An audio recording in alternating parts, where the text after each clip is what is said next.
আমার মতন যাদের হাজব্যান্ডরা বাইরে থাকে 1 মাসের জন্য বা 2 মাসের জন্য বা 1.5 মাসের জন্য বাড়িতে আসে, তখন তাদের ওয়াইফদের মনেই হয় যে একটু গুছিয়ে গাছিয়ে সুন্দর করে খেতে দিই।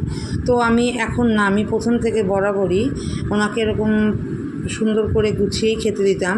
তো শুধু ভিডিও করছি বলে যে সে এরকম গুছিয়ে দিচ্ছি তা না, আমি আগাগোড়াই ওনাকে এরকম গুছিয়েই খেতে দিই। এটা আমার অভ্যাস। ওনাকে না, শুধু সবাইকেই আমি একটা মানুষকে খাবার দেব, তাকে বেশ সুন্দর করে গুছিয়ে দেওয়াটাই বেশ ভালো লাগে, আর আমিও তাই করি।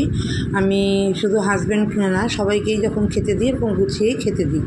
তো ওনার থালাটাও এরকম, লাঞ্চ থালাটা আমি দুপুরবেলা এরকম গুছিয়ে দিচ্ছি।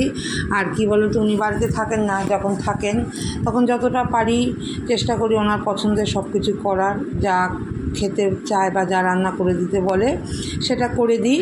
আর আমারও ভীষণ ভালো লাগে যে মানুষটা থাকে না 6 মাস, তা যখন আসে তাকে